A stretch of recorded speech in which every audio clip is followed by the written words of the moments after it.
భక్తుల విషయం రామ్మోహన్ రావు గారు పదే పదే సభలో అవినీతి అంశం చర్చకు సరే అధికార పక్షాన్ని ప్రతిపక్షం ముఖ్యంగా జగన్మోహన్ రెడ్డి టార్గెట్ చేసి మంత్రులు చేసే వ్యాఖ్యలపై నిన్న ఆయన సవాల్ విసిరారు. 1,00,000 కోట్ల నుంచి మీరు 43,000 కోట్లకు దిగితే అందులో 10% ఇస్తే ఎక్కడ సంతకాలు పెట్టమంటే ఎక్కడ సంతకాలు పెడతా అన్నారు. దీనికి ఏమిటి రెస్పాన్స్? ఇప్పుడు రిషి గారు, రాష్ట్ర ప్రజలకు తెలుసు, దేశం అంతా కూడా తెలుసు ఏమిటైంది. గత ప్రభుత్వం ఉన్నప్పుడు ఏదైతే రాజశేఖర రెడ్డి గారిని లేదా ఈయన తండ్రిని అడ్డు పెట్టుకుని ఏ విధంగా చేసుకున్నాడా లేదా అని అంటే ప్రూఫ్ మీ కంటే అది కనపడుతుంది కదా. జైలు చుట్టూ బెయిల్ మీద ఉన్న అధికారులు కానీ లేకపోతే ఈయన మీద ఉన్న 12 ఛార్జ్ షీట్లు కానీ లేదా వీటన్నిటికీ సమాధానం చెప్పకుండా ఇప్పుడు ఇవన్నీ వితండవాదం అంటారు దీన్ని. అంటే ఆయన మొత్తం ఛార్జ్ షీట్లు కలిపితే ఆరోపణలు 1,200 కోట్లే, అది కూడా క్రైమ్ పీరియడ్ 2004-09లో క్రైమ్ పీరియడ్ సంబంధించిన ఎక్కువ 12 కోట్ల 12 లక్షల కోట్ల అనేది కాదు కదా. అసలు ఆ పరిస్థితి, ఆ దుర్గతి ఎందుకు తీసుకొచ్చారు? మీరు అధికారాన్ని అడ్డుపెట్టుకుని చేసుకున్నారా లేదా? ఈవేళ 12 ఛార్జ్ షీట్లు ఉన్నాయంటే అమౌంట్ అనేది క్వాంటమ్ అనేది దానికన్నా కూడా నేనేది యంత్రాంగాన్నంతా ప్రభుత్వ మిషనరీ అంతా తప్పుదోవ పట్టించేసి దుర్వినియోగం చేశారా లేదా? ఈవేళ అది ప్రజల డబ్బు, ప్రజలకు చెందాల్సింది. చెందకుండా మీరు చేయటం వల్ల అందరు పొలిటీషియన్స్ అదేవిధంగా చూస్తున్నారు కూడా మీరు ఆయన అక్రమాస్తుల్లో కలిపేసి ఆరోపిస్తున్నారు. ఆయన ప్రూవ్ చేసుకోవాలి. ఎంక్వైరీ జరుగుతుంది కదా. ఇప్పుడు లేపాక్షికి కానీ లేదా ఎన్ని వేల ఎకరాలు ఇచ్చారండి? 8,000 ఎకరాలు ఇవ్వాలి. అది ఉండి ఇండస్ట్రీస్ ప్రారంభించాలి. ఎంక్వైరీ జరుగుతుంది కాబట్టి ఎంక్వైరీ జరిగి ఆయన దోషం తేలేక కదా మీరు ఆరోపణలు చేయడమో లేకపోతే నిందలు వేయడమో. పదే పదే దాన్ని ఎందుకు మీరు ఉందా లేదా పదే అంటే చెప్పపోతే ఇప్పుడు ఏదైతే వ్యాన్ పిక్ తో ల్యాండ్ తీసుకున్నారో దాన్ని ఇంకోళ్ళకి ఇవ్వలేము అర్జెంట్ గా. ఆ కేసు కంప్లీట్ అయితే కానీ ఇంకోళ్ళకి చేయటం వీల్లేదు. అందులో మీరు చేసిన పనుల వల్ల కేసుల ద్వారా ఇక్కడ అభివృద్ధి కూడా మరి అన్నపడతా ఉంది కదా. రెడ్డి గారు ఈ 10% ఇష్యూ అంటే 4,300 కోట్లు ఇస్తే ఆయన ఎక్కడంటే అక్కడ సంతకాలు పెడతానంటున్నారు.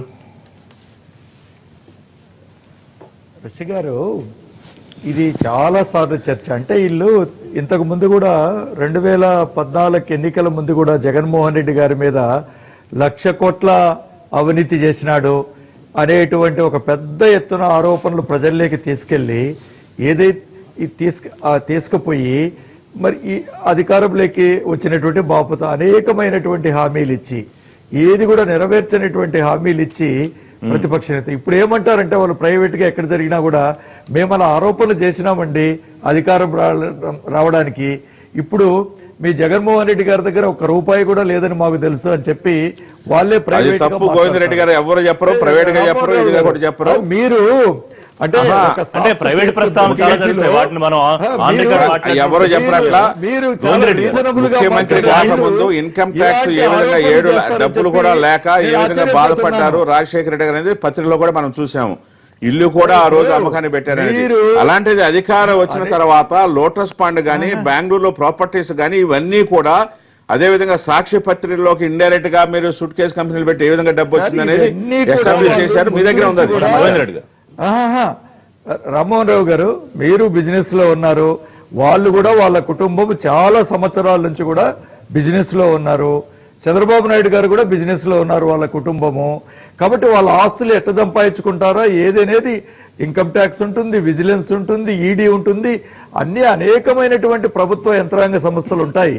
కానీ మీరు ఒక రాజకీయంగా ఆయన్ని ఏ విధంగా దెబ్బతీయాలని చెప్పి మీరు ఒక ప్లాన్ వేసి కానీ ఆయన కమిటీ అయ్యారు కదా గోవిందరెడ్డి గారు. మొట్టమొదటిసారిగా సభలో ఆయన లెక్క ఎంతైనా కానీ 43,000 కోట్లు, 1,200 కోట్లు, లేకపోతే 1,000 కోట్లు, 1,200 కోట్ల ఆరోపణలే ఉన్నాయి. మీరనే 43,000 కోట్లు కాదు, అది కూడా క్రైమ్ పీరియడ్ కాదు అంటే ఎంతో కొంత జరిగిందని ఒప్పుకుంటున్నారు ఎవరు? సార్ ఇప్పుడు ఆయన ఇప్పుడు ఒకటే రోజు మాట్లాడి ఈజ్ ఏ ఓపెన్ టైప్. అయ్యే ఎప్పుడైనా మనం అంటా ఉంటాం కోపం వచ్చినప్పుడు, అయ్యే ఎంతో ఒక దాంట్లో 10%, 5% ఉంటే చూపి అని. ఇప్పుడు నిజానికి ఆరోపణలు చేసినటువంటి మొత్తం ఎంత, ఎప్పుడు ఎవరు ఆరోపణలు చేసినారు, ఇవంతా కూడా ఆనాడు కాంగ్రెస్ పార్టీ ఎందుకు ఇరికిచ్చింది, దానికి వెనక సపోర్ట్ చేసింది ఎవరు, ఇదంతా రాజకీయంగా జరిగినటువంటి విషయం. ఏమైనప్పటికీ కూడా విషయం కోర్టులో ఉంది.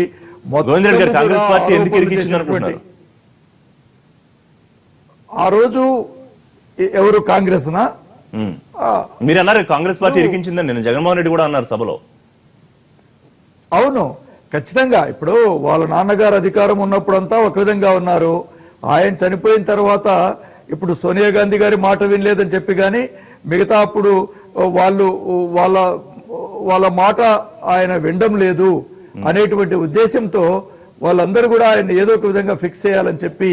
మరి అందులో తెలుగుదేశం పాత్ర ఏంటి? కాంగ్రెస్ తెలుగుదేశం కలిసి చేసిన కుట్ర ఎందుకంటున్నారు? అందులో తెలుగుదేశం పాత్ర ఏంటి? అంటే కిరణ్ కుమార్ రెడ్డి గారి అధికారాన్ని ఆ రోజు నిలబెట్టగలిగింది చంద్రబాబు నాయుడు గారు.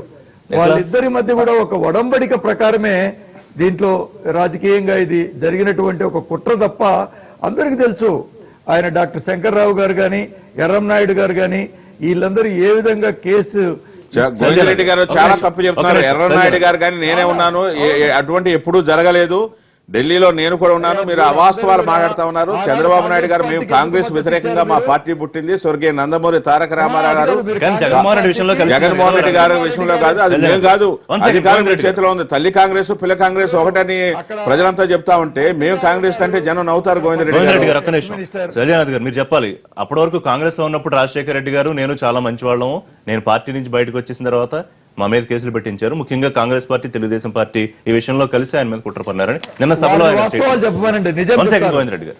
తెలుగుదేశం పార్టీతో కలవాల్సిన అవసరం కాంగ్రెస్ పార్టీకి లేదు. ఫస్ట్ పాయింట్ అది గోవింద్ ఎట్లా మారుతున్నా అంటే జగన్మోహన్ రెడ్డి ఆ రోజున నేను అవిశ్వాసం పెడతాను తెలుగుదేశం పార్టీ కలిసిరా అంటే తెలుగుదేశం పార్టీ జగన్మోహన్ రెడ్డి వ్యవహారం, మా వ్యవహారం కాదు. పెట్టింటే ఎలక్షన్ ఫేస్ చేసిండే వాళ్ళం, మాకు మెజారిటీ చూపించుకునే వాళ్ళం. ఒకటి కేసు విషయానికి వస్తే నాకు అర్థం కాదు ఏంటంటే అసలుకి ఈ తెలుగుదేశం వాళ్ళ ట్రాప్లో ఎందుకు పడతారు ఈ వైసీపీ వాళ్ళు నాకు అర్థమే కాదు. అంటే నేను ఆయన చెప్తున్నా కదండి, ఎవరండి ఆఖరికి ఈ రోజున కేసులు ఉన్నాయో ఏమున్నాయో మొత్తం మీద కోర్టు దగ్గర ఇంకో దగ్గర నడుస్తూ ఉన్నాయి. అవి తేలుతాయి, అవి అనుకూలంగానో వ్యతిరేకంగానో తేలుతాయి.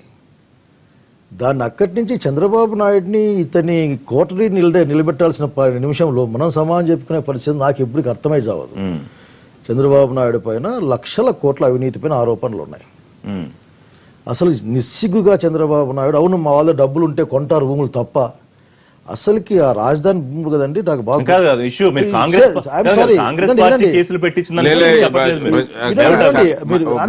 జగన్మోహన్ రెడ్డి చాలా క్లియర్ గా సభలో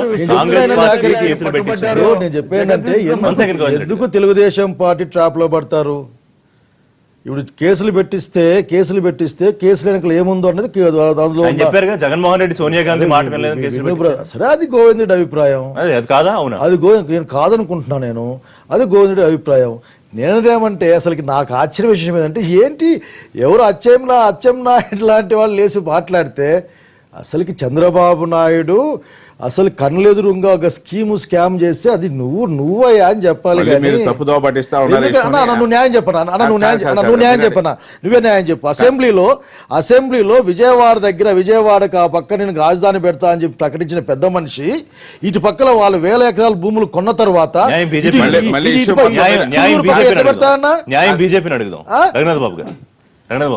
కాదు మాట్లాడితే జగన్మోహన్ రెడ్డి వేసిన ప్రశ్నకు సమాధానం చెప్పాలి కానీ నువ్వు 40,000 కోట్ల విషయం చెప్పండి. ఆఖరికి ఇప్పుడు రాయలసీమలో కరువు ఉంది, కరువు గురించి ప్రశ్న వేసాం, మాకు అవకాశం ఇవ్వాలా? ఈ విషయం మాకు అవకాశం లేదు. మాకు ఒక్క నిమిషం చెప్పండి. లేదు ఇంటర్లింక్డ్, ఇది ఇంటర్లింక్డ్ అండి. ఒక్క నిమిషం మాకు అవకాశం ఏంటి డిస్టర్బ్ చేయడం చెప్పండి. నేను చెప్పేందంటే అసెంబ్లీలో రాయలసీమ వాళ్ళు చూపించడం లేదు, నువ్వు చెప్పమంటున్నావు అంతేగాని మొత్తం అసెంబ్లీలో రాయలసీమ కరువు గురించి మాట్లాడాలి, నీళ్ళ గురించి మాట్లాడాలి. ఇవేవి లేకుండా ఆఖరికి సమాధానం చెప్పుకుని చేతగాక ఒక కామెంట్ పాస్ చేయడం, దాంట్లో సభ నడిపించుకొని పోవడం ఇది తప్పండి. నేను I'm requesting that Jaganmohan Reddy మీద కేసులకి కాంగ్రెస్ పార్టీకి సంబంధం లేదు అంతేనా? అంటే ఎవరు పెట్టించారు? టీడీపీ పెట్టించిందా? కాంగ్రెస్ సంబంధం లేకపోతే మీరు చాలా విచిత్రంగా మాట్లాడుతున్నారు. ఎందుకు జగన్మోహన్ రెడ్డి అనే పాయింట్ నేను అడుగుతున్నా. ఆయన అన్నాడు సభలో ఆస్తుల గురించి నిన్న మొట్టమొదటిసారి అనుకుంటే ఎంత క్లియర్ గా జగన్మోహన్ రెడ్డి స్టేట్మెంట్ ఇవ్వడం. ఇప్పుడు అవినీతి చేసిందంత రికార్డులోకి రాదు, ఇది వాస్తవం. ఎవరు చేసినా వచ్చేయన్ని ఏదైనా కొన్ని వస్తాయి అనుకోండి, సీరియస్గా కాకపోవచ్చు కానీ శిక్ష పడుతుంది. ఇందిరాగాంధీకి ఏదో గవర్నమెంట్ ఆఫీసర్ని వాడుకుంది అని అలహాబాద్ కోర్టు ఆ రోజున తీర్పిస్తే దాని తర్వాత ఎమర్జెన్సీ వచ్చింది. ఎంత చిన్న విషయం అంటే వీటితో చూస్తే. కాబట్టి ఒకవేళ జగన్మోహన్ రెడ్డి గారు అన్నట్టే 1000 కోట్లకే అయితే అదేమన్నా చిన్న విషయమా? అది పెద్ద విషయమే. ఆ 1000 కోట్లు కూడా కాదు అదే నేను ఇప్పుడు 1,00,000 కాదు 1000 కోట్లు అయితే పర్వాలేదనే కాదు కదా. సరే, ఈ 43,000 కోట్లు ఎలా వచ్చింది ఈ ఫిగర్? కాదు సార్, అది ప్రాథమికంగా 200 కోట్ల వాళ్ళు ఆరోపణలు ఉన్నాయి, అది ప్రూవ్ కాలేదు కదా, అది ఆరోపణల స్థాయి ప్రూవ్ అని నేను అంటున్నా. అది కూడా చిన్న అమౌంట్ కాదు. 43,000 కోట్లు అనేది కూడా ప్రాథమికంగా ఎంక్వైరీలో వచ్చినటువంటి జప్తులు ఇవన్నీ నాకంటే కంటకడతారు సంస్థలకు సంబంధించిన అనేది ఆయన ఆర్గ్యుమెంట్. ఏదేమైనా అది ప్రూవ్ 1,000 కోట్లు అయితే తప్పు లేదు అనేది అయితే కరెక్ట్ కాదు కదా. తప్పని కాదు, 1,00,000 కోట్లు కూడా సంస్థలకు 1,00,000 కోట్లు సంబంధించినటువంటి ఆస్తులు.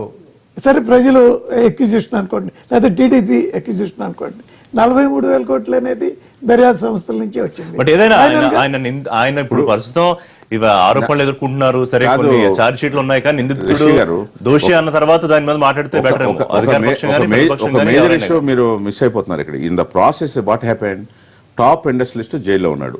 ఎందుకు వెళ్ళాడు? ఈవేళ ఇండస్ట్రియలిస్ట్ లో ఏపీలో ఇన్వెస్ట్ చేయాలని అంటే గత ప్రభుత్వం చేసిన తప్పిదాల వల్ల ఇది అన్యాయం అండి.